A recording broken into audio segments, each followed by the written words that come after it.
First story, the voices I heard on the road. I never believed in road legends. 23 years driving trucks across the country taught me that most of them were just tall tales. Every place has its story, and almost all of them start with, "A friend of a friend said." But the thing with those stories is that sometimes they cling to you, they stick in the corners of your mind until the right moment. Usually when you're alone and the world around you is just an endless line of deserted, dark asphalt. That was the case that night. I was hauling a load of auto parts from Denver to El Paso, trying to shave off a few hours by taking Route 285. My boss, Ryan, had warned me about that road. "Better not go through there, Tony," he said. "There's something about that road that, well, let's just say it's not a good idea, especially after midnight." I laughed it off. It wasn't the first time Ryan had come to me with these kinds of stories. But with a tight deadline and wanting to get to El Paso quickly, I decided to ignore his warning. I was tired and just wanted to reach my destination without any delays. I turned on the radio, adjusted my seat, and got ready for another night drive. Route 285 was long, straight, and empty, the kind of place that could make you forget the rest of the world existed.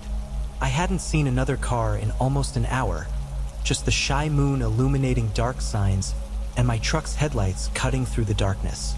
The radio was playing softly, an old blues station I liked listening to at night. Everything was calm, too calm. That's when I heard it. It was subtle at first, a faint sound, like static on the radio, but something made me frown. There was a strange rhythm to that static, almost as if someone was trying to speak, but their voice was swallowed by the interference. I turned up the volume, trying to hear better, but the sound faded away, leaving only the sad music playing. I sighed, figuring it was just radio interference. After all, I was in the middle of nowhere. But then it came again, clearer this time. "Please, someone, help." The voice was weak, like it was coming from far away, but it was unmistakable. I turned the dial, flipping through various stations, trying to find the source of the transmission. No change. The same voice, the same whispers. "Please, help me. I can't." A chill ran up my spine. I looked at the radio, its panel glowing in the darkness of the cab. It didn't make sense. The voices didn't match any local frequency, and the tone, it was desperate. It sounded like whoever was on the other end was terrified. I tried to ignore it, focused on the road ahead, but from that moment on, the voices wouldn't leave me alone. They came and went, sometimes begging for help, sometimes whispering my name, "Tony," and other times laughing softly, almost childlike. I grabbed my phone, thinking of calling someone. No signal. That was to be expected in that area. But the lack of connection made me feel even more isolated. Around 3 a.m., when the road seemed endless, the voices started to change. Now, they were talking about me. "You thought no one would remember, didn't you?" The air grew heavy in the cab. My heart raced. That wasn't possible. "You can run from many things, Tony, but not from us." I floored the accelerator, trying to outrun the growing dread. It was just my mind playing tricks on me. The fatigue, the silence of the road, it was all mixing together, messing with my head. But then, I started seeing the lights. Suddenly, in the middle of the darkness, on the shoulder, I saw a car pulled over. Its headlights were off, but a faint light was flashing from inside, like someone was signaling. I slowed down, my instincts screaming at me to keep going, but something stopped me. Could be someone needing help. I parked the truck beside the car, turning off the engine. The only thing I could hear now were the whispers, soft again, almost like a chant. I got out of the cab, the cold wind biting at my skin, and walked over to the car. The windows were coated in dust, but I could make out something in the driver's seat. A figure slumped over the steering wheel. I approached, feeling a knot form in my throat, and knocked on the window. Nothing. I knocked again, harder. No response. I grabbed my phone, using the flashlight to illuminate the inside of the vehicle. What I saw made my blood run cold. There was a woman there, her eyes glazed over, her skin pale. She looked like she had been there for days, maybe weeks. There was no way she could be alive. And yet, her lips were moving, whispering words I couldn't hear through the glass. I rushed back to the truck as fast as I could. When I got into the cab, the voices on the radio were deafening, as if an entire crowd had filled the truck, screaming, crying, laughing. "You can't escape us, Tony. All your sins, you will pay." The road seemed to stretch forever, an infinite loop of darkness and despair. The radio started making static again, but now the voices spoke directly to me. They knew things no one could know, things I had hidden from everyone, even myself. I pressed the pedal to the floor, my eyes glued to the road ahead. But the farther I went, the louder the voices became, until suddenly I saw something on the horizon, a group of people standing still in the middle of the road. I was forced to stop. I looked at them, and they all stared back at me. Their faces were familiar, but not for good reasons. They were ghosts from my past. And before I could react, they began walking toward me, their voices echoing in my bones. The last thing I remember was the sound of the truck door opening on its own. Now I understand. The voices weren't asking for help. They were hunting me. Second story, Panic Road. Washington always had that oppressive feel, especially at night when the fog crept over the roads like the fingers of something invisible. I'd spent more than half my life behind the wheel of a truck, so I knew how guys make up stories to break the boredom. The latest rumor going around among truckers on Route 101 was about something called the Panic Truck, a stupid legend about an old 1950s Mack that appeared out of nowhere on foggy nights and, well, you can guess. Lights off, drivers disappearing, tires blowing for no reason. The usual nonsense. I never bought into that crap. That night, when I got into my truck, my only concern was delivering a load of lumber to the coast and getting back in time to enjoy a weekend off. My name is Earl Johnson, but the guys on the road call me Big Red. Thanks to the red beard, I can't hide even under a baseball cap. I've been in the business for 28 years, seen it all. Accidents, road closures, storms. So when Bob, another veteran trucker, grabbed me by the arm before I left the rest stop and said, "Watch out for the Panic Truck, Red," I just laughed and went on with my night. "Those new kids messing with your head, Bob?" I asked, adjusting my jacket before climbing into the cab. He didn't answer, just gave me a look more serious than usual, which unnerved me a bit, I'll admit. Bob wasn't easily spooked, and his silence stuck with me as I started the engine and hit the road. Route 101 was thick with fog that night, like a wall of smoke swallowing the road just beyond my headlights. I kept my eyes fixed on the asphalt, focused on the drive. The radio played softly, an old country station, and I was enjoying the solitude, the silence. The thing about night driving is that sometimes it feels like the world shrinks down to the size of your cab. It's just you, the road, and the darkness. That's when the radio hissed, a sudden burst of static like interference, but with a sound that resembled metal scraping. I frowned and fiddled with the dial, but the static persisted, followed by a loud, sharp noise from the rear. It was like something had hit the truck. I pulled over to the shoulder and got out to check. Nothing. The tires were fine, the load strapped down as it should be. Maybe it was just the bad road, I thought, but that static on the radio still bothered me. I got back into the cab and kept driving, picking up speed to make up for lost time. The fog seemed even thicker now, and the road stretched on, empty, with no headlights in sight. I was starting to wonder if any other truckers were out there when I saw faint, yellowish lights in my mirrors, slowly approaching. Another truck. Good, at least I wasn't alone. But as the lights got closer, I noticed something strange. They were dim, not completely off, but flickering as if something was wrong with the headlights. And besides, the truck looked old, really old. The the kind you only see in black and white photos or museums. A 1950s Mack, I realized. My stomach tightened. It was just a coincidence. There was no panic truck.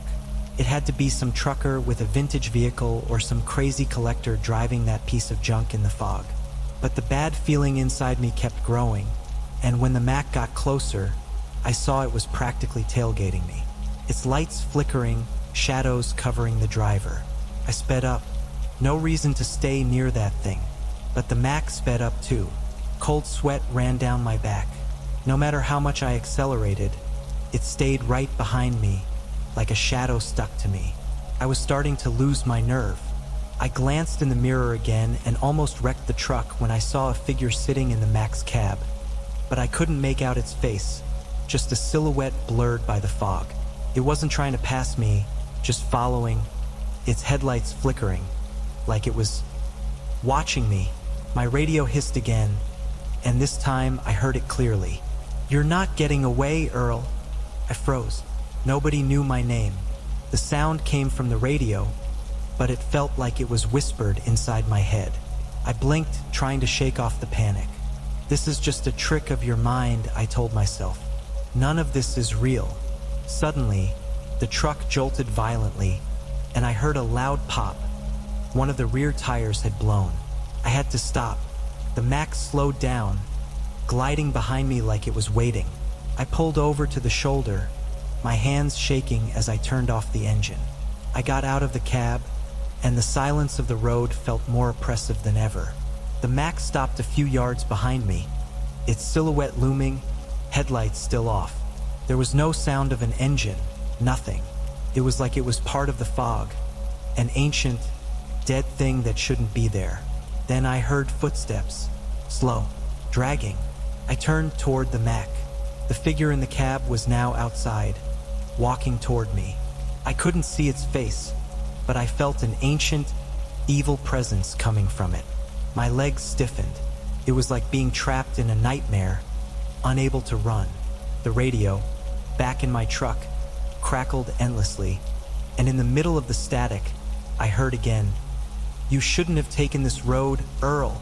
Somehow, this felt older than any legend, something that had always been there, waiting for fools like me. I tried to run, but my legs failed me. The air seemed thick, too heavy to breathe. The last thing I saw, before the fog swallowed everything, was the figure standing right in front of me. Pale, eyeless, with a mouth twisted in a sick grin. And then the radio went silent. Third story. The man at cabin 19. I'd heard the stories, of course. Every trucker who crossed the roads that cut through the Arkansas forests had heard, at some point, about Point 19. Always during late-night conversations at gas stations, as cigarette smoke mingled with the smell of diesel fuel, some veteran would bring it up. Don't stop at Point 19 after midnight. That's when the man from cabin 19 shows up. I always found those things funny. Superstitions, legends made up to scare rookies. I'd heard of places like that all over the country, each with its own version of the legend. So, when I finally needed to stop at that damn place, I didn't think twice. It was around 11:45 p.m. when the GPS indicated I was close to the spot. I'd heard enough to recognize the name Point 19, but the truth was, I was exhausted. I'd been on the road for nearly 12 hours, with about 8 more to go until I reached Texas. My eyes were heavy, and my reflexes slow. If I didn't stop soon, I wouldn't be able to continue safely. When the old, weathered wooden sign appeared, covered in moss, I knew it was the place. I turned onto the dirt road leading to the place. The surrounding vegetation was dense, like the forest was trying to swallow everything around it. The only light came from the truck's headlights, which swept the path ahead, revealing tall trees and shadows that seemed to move. In the distance, I could see the outline of the gas station, abandoned and crumbling, like a skeleton of wood and metal. There were no other trucks parked there, normal, considering the place's reputation. But I didn't believe in those stories. No, I just wanted a few hours of rest, a bit of quiet, before hitting the road again. I parked the truck next to what looked like an old gas pump, now rusted and overgrown with weeds. I turned off the engine, and the night became absurdly quiet. The only thing I could hear was the faint rustle of branches in the wind. The silence was heavy, suffocating. I closed my eyes, trying to relax, but something felt off. Maybe it was the fatigue or the atmosphere of the place itself, but I started feeling uneasy. I felt like I was being watched. I shifted in my seat, looking out the windows. Nothing but shadows and trees. "Stop being stupid, Parker," I muttered to myself, laughing nervously. I adjusted my hat and pulled it down, trying to drown out my thoughts. I must have dozed off for about 30 minutes before I heard the first knock. Clack, clack, clack. It was soft, like someone trying to be discreet. I snapped my eyes open, but the truck was bathed in darkness. I looked at the side window but saw nothing, just the faint reflection of the cab in the glass. Maybe I imagined it. I closed my eyes again. Clack, clack, clack. This time it was louder. My heart started racing. I sat up straight in my seat, looking around, breathing heavily. Outside, still nothing but shadows. But the sound, it was real, like someone tapping on the passenger side window. I looked over at the right window, and that's when I saw it. A figure on the other side of the glass. At first, I thought it was just a smudge or a reflection, but when it moved, the air around me seemed to freeze. It was the outline of a man, tall and thin with slumped shoulders, and its head was tilted at an odd angle, as if it were broken. I froze, my body refusing to obey any commands. My eyes were locked on the figure as it slowly raised a hand and tapped on the window again. Clack, clack, clack. It was him, the man from Cabin 19. The story said he was a trucker who had died on the road, run over, but who never managed to leave the place. And now he roamed the stops, knocking on others' windows, asking to be let in. They said that if you let him in, you'd never be seen again. I didn't believe it, not until that moment. I tried to move, but my body was paralyzed with fear. My fingers trembled, and cold sweat ran down my temples. The figure just stood there, unmoving except for the hand that knocked. He didn't speak, didn't make a sound, just waited. My heart was pounding so loudly I could barely think. But somehow, I managed to look away and reach for the truck's key. My fingers fumbled as I tried to start the engine. The figure knocked again, harder this time. Clack, clack, clack. The engine wouldn't turn over. I tried again, desperate, but nothing. He kept knocking, and now I could swear I saw a twisted smile on his face. My mind screamed at me to do something, anything. Finally, I closed my eyes and took a deep breath. It's just a nightmare, I told myself. You're tired, exhausted. This isn't real. But when I opened my eyes again, he was still there, closer. His face pressed against the glass, his hollow, empty eyes staring at me with disturbing expectation. Then I heard something different, the passenger door handle slowly being pulled, a creaking sound, as if he was trying to get in. My body finally reacted. I turned the key one more time, and the engine roared to life. Without hesitation, I floored it.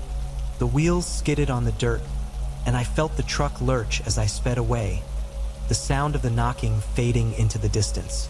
I didn't look back. I didn't want to know if he was still there, watching as I disappeared into the darkness. I drove for hours, non-stop, until the sun rose on the horizon. Since that night, I've never stopped at Point 19 again.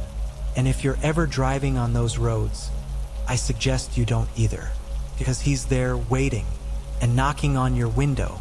Fourth story, the last delivery. 30 years driving the East Coast roads made me think I'd seen it all. Torrential rain, snowstorms, reckless drivers, nights so dark the road seemed to vanish under the headlights. But the truth is, when you spend too much time behind the wheel, you start ignoring the warning signs. You think you can handle anything. That's how I got involved in the damn last delivery. It was a typical Monday night in the middle of a West Virginia winter. My schedule was packed, and to be honest, I needed some extra cash. A week earlier, I'd received a strange call from a number I didn't recognize. On the other end, a cold, direct voice made me an offer. A one-time delivery in the middle of the night. The payment? Cash. And a lot of it. The voice explained the conditions. I would pick up the truck, drive to a specific spot in the West Virginia hills, and leave a package there. Simple. There were just 2 rules.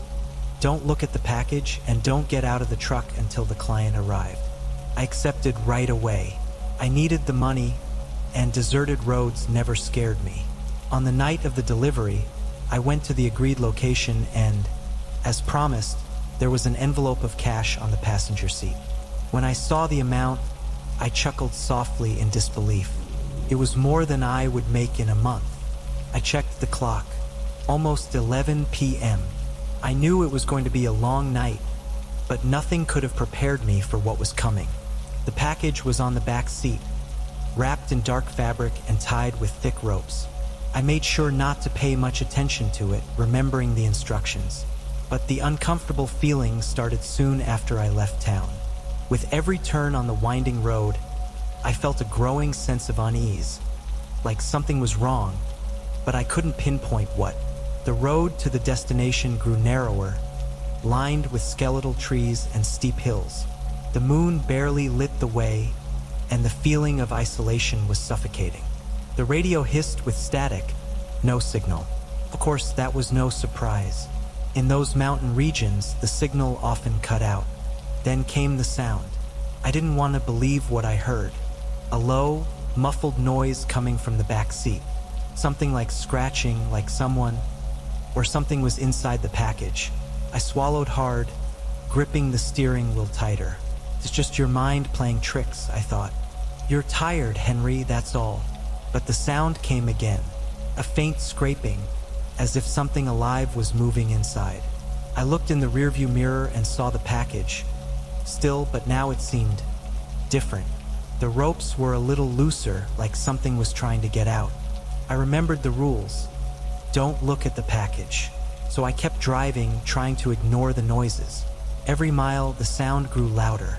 Now it was a thumping, a kind of insistent dragging, louder and louder. My heart raced. I could feel my pulse in my temples. Sweat dripped down my forehead, even in the cold outside. Suddenly, my headlights caught something up ahead on the road, a figure standing right in the middle of the lane. I slammed on the brakes. The truck skidded, the tires screeching on the wet asphalt, until it stopped just a few feet from the figure. It was a man, or at least it looked like one. He wore an old suit, torn and dirty, his face covered by a shadow the headlights couldn't penetrate. He didn't move, just stood there, in the middle of the road, staring at me, or I thought he was staring. I honked, trying to get him to move, but he didn't react.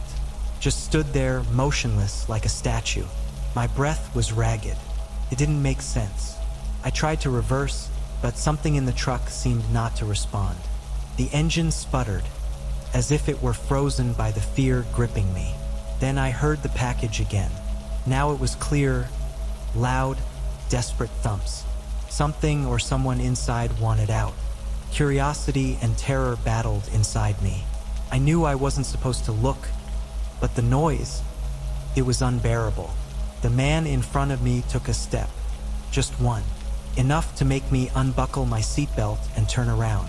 The dashboard light partially illuminated the back seat. The package was moving. The ropes were nearly undone, and the fabric seemed to breathe, inflating and deflating like it contained something alive. I closed my eyes, trying to keep my sanity, but it was no use. Against everything I was told, I turned completely and grabbed the package with trembling hands. The fabric was cold, damp, almost pulsing. I don't know what drove me, but I began untying the ropes. That's when the truck door opened. The cold mountain air flooded the cab. I looked toward the door, and there he was, the man from the road. Now, up close, I saw his face, or the lack of it. His skin was pale, smooth, with no features. Just a blank white mass where eyes and a mouth should have been.